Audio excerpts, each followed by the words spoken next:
Thanks for tuning into this edition of Positively Montana. I'm Hallie Schwannard. Each week we travel the state looking for stories that inspire. Let's begin with a long-standing initiative connecting seniors with children in need of academic and emotional support. The program has been serving the Billings community for more than 50 years. The Foster Grandparent Program is a national service program sponsored with matching funds through Intermountain Health. They are truly making a difference in kids' lives by doing what grandparents do best. You'll find Colleen Stiles here in the classroom at Orchard Elementary School. She's not the teacher, she's the grandma. I love kids, that's why I do this. She previously taught school and decided to volunteer as a foster grandparent after her husband passed away. I think this program is terrific because I think it helps three groups. It helps the kids, it helps the teachers, and it helps us seniors. It gives us something to think about other than ourselves. About a cow? Okay. Just down the hall, Mary Anderson is also busy helping students with their reading and writing. Unlike Colleen, she had no previous experience in education. And I've had friends and family say, you should have been a teacher. I was like, no, that's a whole different patience level. I'm a pushover with the kids, so it's fun. Mary and Colleen are two of the 29 super seniors currently in the Foster Grandparents Program. I coordinate the program. Lisa Lemire is the program manager. It gets them out of the house, recognizing that they have amazing qualities that they can still add to the community. They become a solution for a problem. And so it's worked great for the last 54 years. It's just an amazing program. The volunteers are paid a small stipend of $4 an hour for their time, but both say there's a much bigger reward that comes from working with the kids. The hugs, I get lots of hugs, and I'll be in a grocery store and these kids will come up behind me and throw his arms around me and grandma. And Mom is saying, hey, you don't know her. Yes, I do. She's my grandma. Just being there and seeing them when they look at you and smile, their eyes, and just know that they got that attention from you, that individual attention. That individual attention, it can make a big difference in a child's life and a foster grandparent's life as well. I encourage anybody to get involved in helping others, just because you get as much out of it as those that you're helping. In Billings, Russ Riesinger, MTN News. In hopes of making an impact on those who have been affected by cancer, a Texas man has decided to travel to all 50 states to live the rest of his life to the fullest extent by serving others. So far on his Dying to Serve tour, he's traveled to 14 states, including Montana. After being given a terminal cancer diagnosis, a Texas man is traveling to all 50 states in hopes of using his remaining time to serve others. When I got the news, I went home and I reflected for a few days, and it was a shock. In January, 55-year-old Doug Rook from San Antonio received the news that he had stage 4 prostate cancer that had metastasized, giving him a 2-year survival rate. And I was working 60, 70 hours a week. I didn't spend as much time with my loved ones as I should have. So I just thought, well, I haven't really helped my fellow man as much as I should have. Doug decided to forego the intensive 2-year treatment for his cancer and instead embark on a 50-state volunteer tour he's calling Dying to Serve. The other option was to live out my life and kind of like the song, ride a bull named Fu Manchu and, live like I'm dying. And that's what I've been doing. And for the last month with this volunteer tour. Now in Bozeman to serve at the HRDC's Fork and Spoon, Doug says he has no regrets. This is the 14th state. This is the 17th organization that I've helped, and it's just amazing. The people that I'm meeting, not only at the organizations, but also at the clients that I'm meeting are just phenomenal people. And Doug says if there's one bit of advice he can leave behind, it's the importance of serving your community. Volunteering in your community doesn't have to be a huge chore. If enough people volunteer 3 to 4 hours a month, organizations like this can fill their need and have no problem, with being short-staffed. Visit our website to view the Dying to Serve GoFundMe and follow along with Doug's journey. In Bozeman, Heaven Van, MTN News. 2024 marked a record year of generosity for the organ donations in Montana, and the governor's office has honored 60 organ donors. These Montanans saved 164 lives by organ donation last year and were given the Governor's Gift of Life Award. The ceremony, hosted by Life Center Northwest and the Governor's Office of Community Service, is held for donors' surviving families. Montana is recognized as having one of the highest rates of registered organ donors in the country. One donor can save up to 8 lives and help heal many more. I think it's also important for the donor families because it's often tragedy that leads to donation, so they can find some solace in their tragedy and their grief, knowing that their loved one lives on in others, that legacy is still there. As of April 1st, there were nearly 180 Montanans waiting for life-saving organ transplants. She's a single mom of 4 and a caregiver for her disabled son, Max. A supportive mother at heart, Jenny has begun a sweet business with her sister, hoping to inspire others to reach for dreams beyond what they thought possible. Rogue Brownies is a local brownie business that operates out of this community kitchen right here. But there's a lot more to the story than just chocolate. Jenny Watson has been making brownies for years. It's a slight twist on an old family recipe. The way we do it kind of, I believe, helps it stay a little bit more moist and fudgy, because that's the best kind. The business has now grown out of her personal kitchen, and she uses the community kitchen in town to supply brownies across the country. It was a big step, but for Watson, that was the point. And so this is very much a stop being afraid, push the boundaries. Watson wanted to find a more direct way to care for her kids, one of who has severe disabilities. He needs more. I'm like, okay, so that's when I went back to school to get my master's degree. And I finished that a year ago. And this is a part of that more. She needed something, a business, that would allow her to be able to be there for all of his needs. Carol Vasileros is Watson's sister and co-owner of Rogue Brownies. While Watson bakes, Vasileros manages the tech. I don't know how she keeps going with all of the pressures and all of the demands and everything. She still finds these ways to connect with community. It's a relationship neither sister takes for granted. Running a business with my sister, with Jenny, is just amazing. Oh, it is so much fun. I couldn't do it without her.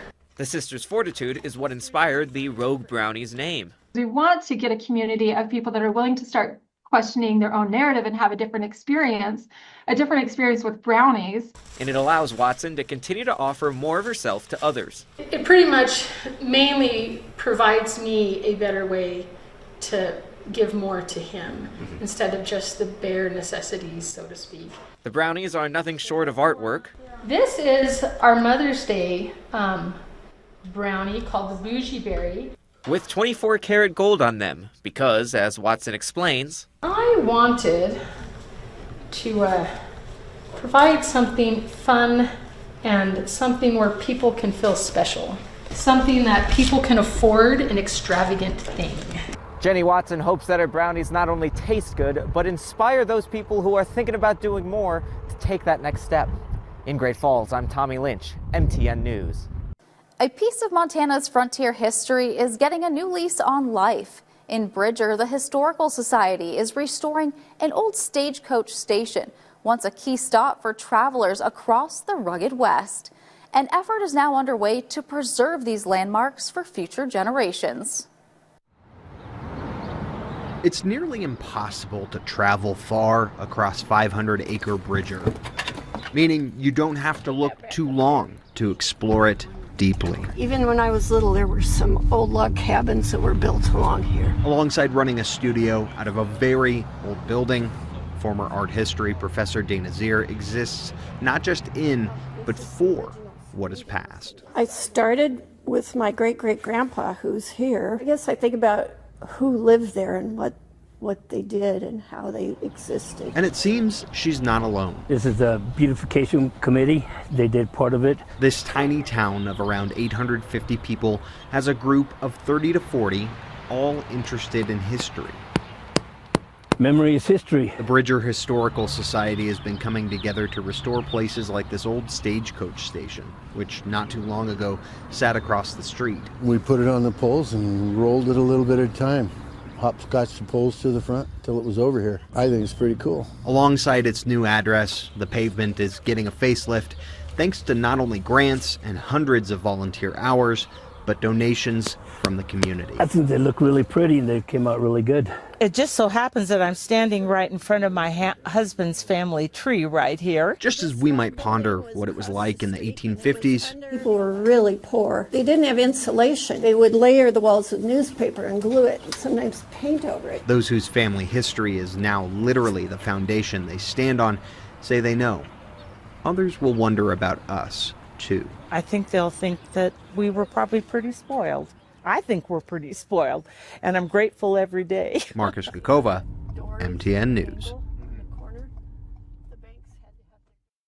Still to come on this edition of Positively Montana. When time is crucial, who do Montana hospitals call before a diagnosis is even made? The answer has been flying in for nearly 50 years.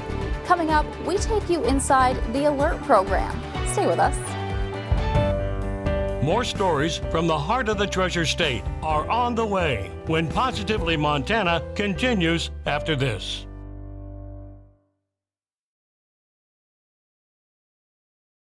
Welcome back to Positively Montana. It was established in 1975 as the first rural air ambulance. Now, 50 years later, it continues to provide life-saving emergency care in Northwest Montana.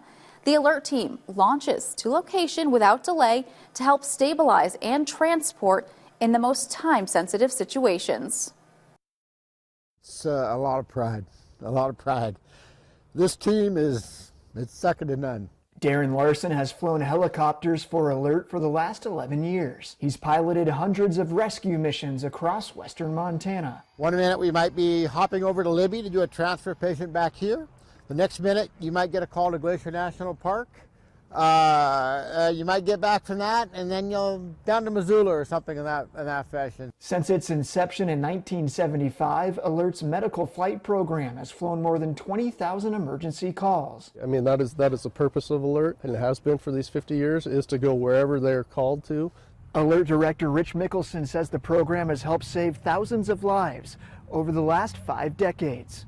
Wherever the need is to basically improve patient outcomes, get them to definitive care as soon as we can. That's the whole purpose of what we do. Alert relies on community fundraising to update equipment and resources. Logan Health is hosting a banquet on Saturday, April 26th, with all proceeds going directly to Alert. Speaks volumes to the commitment, not only of the team that has comprised Alert over these 50 years, but then the ongoing support from the community. Larson says there's no better feeling than flying a patient home safely. It means a lot. It means a whole lot. You know, you get a thank you from a patient or a patient that might send you a letter or something like that. It means a whole lot. In Kalispell, Sean Wells, MTA News.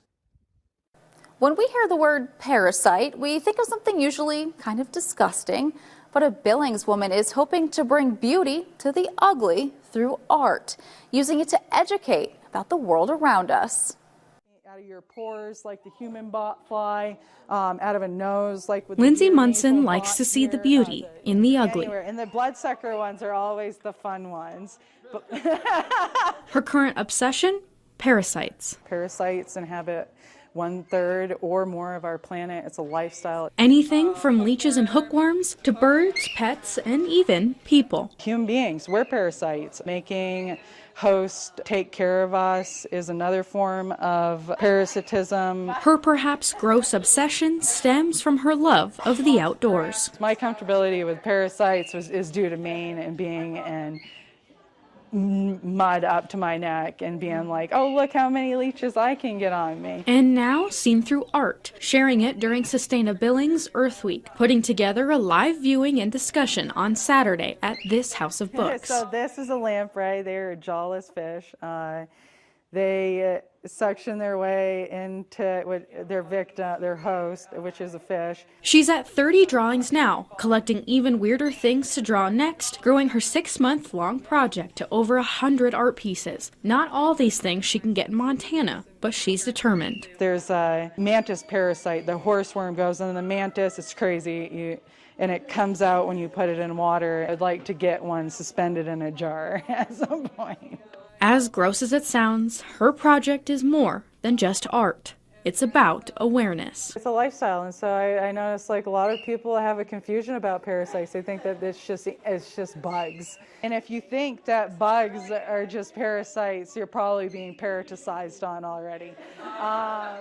It might not make sense to you, but to Munson, these are the creatures that live in our ecosystem. So we might as well get to know them. To, know that they're not empty beings. There is a little bit of reason to the chaos out there, because if you can understand it, then you have a better ability to control it. In Billings, Isabel Sparts, MTN News. Tariffs are impacting formal wear and bridal shops all across the country, but one bridal business in the Tri-County area is not feeling the effects just yet, mainly because of their unique store model.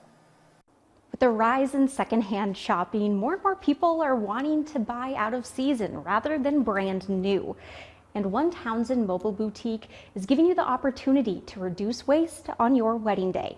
He came from a catering background. I came from a hotel background. I was a wedding photographer for quite a while. Stacy and Eric Summer bought the Cook Mansion property across from the Townsend silos 8 years ago to use as a wedding venue that includes the historic 1920 chapel and a reception pavilion. 3 years later, they accidentally got into the wedding dress business after partnering with the Emma and Evan Foundation, a nonprofit that transforms donated wedding dresses into NICU graduation and baby burial gowns.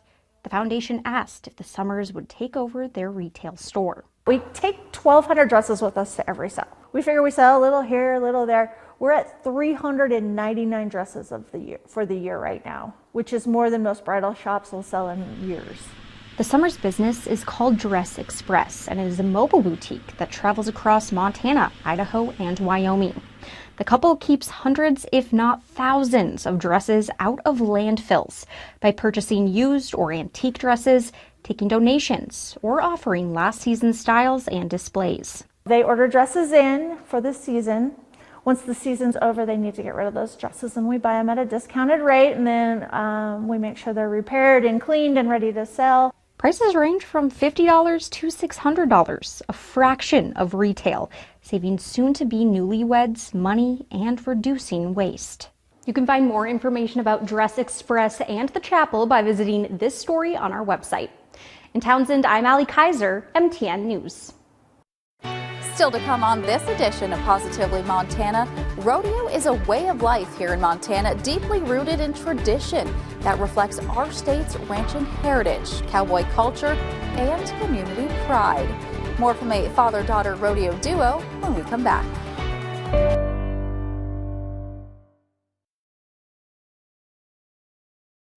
Welcome back to Positively Montana. College rodeo in Montana is competitive and deeply rooted in our state's Western heritage. It offers a unique blend of athletic competition and cultural tradition, not to mention a unique side that typically you don't see in other sports. Collegiately, we often witness the dynamics of fathers coaching sons. But the sight of fathers coaching daughters seems to be a rarity, and in Montana, it's adding a special layer to rodeo. Kyle Whitaker coaches Montana State's men and women. His daughter Janae is a junior there in goat tying and breakaway roping. And this may be the most they've seen each other since growing up in Nebraska. He grew up pro rodeoing while I was doing like my junior high and high school rodeos. So a lot of times I was with my grandparents. So my dad was like always the one I was calling on the phone after the runs and stuff. And now it's like I call my grandparents on the phones after my run. Naturally, the dynamic has its benefits, but also its challenges. You know how it is. Sometimes you just don't want to listen to a family member. Sometimes she gets mad at me, and that's why it's good to have Savannah as my assistant coach. I definitely go to my friends a lot because they're very accomplished in their own right, and then our women's coach Savannah is mainly how I try to separate that. And you also don't want to have the other teammates say and how he's babying his kid. You know, I try to treat her like the other ones for the most part, and probably I'm harder on her. He kind of knows what to say to get me to dial in sometimes, so it works good. Now, conversely, Sean McGinley is the head rodeo coach at Dawson Community College. His daughter Megan actually rodeoed for Kyle Whitaker recently at Montana State. His daughter Erin currently rodeos at UM Western, competing against him. The glory of that, I guess, is I think those girls both ended up at programs that fit them really well. I respect both the coaches there, and that's been really good. Megan and Erin were both off to school before Sean was coaching college, but both returned to Montana and did consider rodeoing for him in Glendive. I think the one thing that did draw me away from it is, you know, I love having that buddy aspect with my dad, and I don't want to always be, you know, coach's daughter. If it wasn't a two-year school, probably would have rodeoed for my dad, but I guess Kyle Whitaker is the second best. They're both great guys. They've done a great job. Here's even more irony. Sean grew up in Dillon and rodeoed at UM Western, where Erin now competes for J.T. Robbins. And Sean graduated from Montana State, so he's connected to both his daughter's schools. The dynamic between these three coaches couldn't be much more thoughtful. They allow me a lot of latitude just being dad. Here's a great example. You see right there, Sean in the box coaching Erin before her run. My dad knows my horses a little bit better, and, you know, if I get nervous, he can talk me down. And then JT, you know, he gives me advice. Like, obviously, he's with me through practice, and I respect him a lot as a coach. The same offer stood for Sean and Megan at MSU. He's still her dad, and has coached her all the way up until now. So sometimes I'd be like, Sean, do you want to go in the box with her? And usually he'd have me go in the box with her. I think once you get to this level, I mean, as much as I love my dad and have appreciated everything he's done for me and taught me, at this point it's kind of like you're on your own, you know?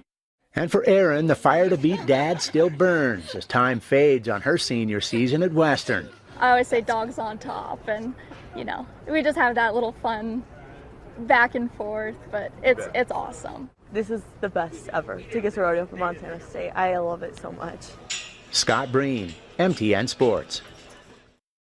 We hope you enjoyed this week's edition of Positively Montana. I'm Hallie Schwinnard, and we'll see you right back here next week.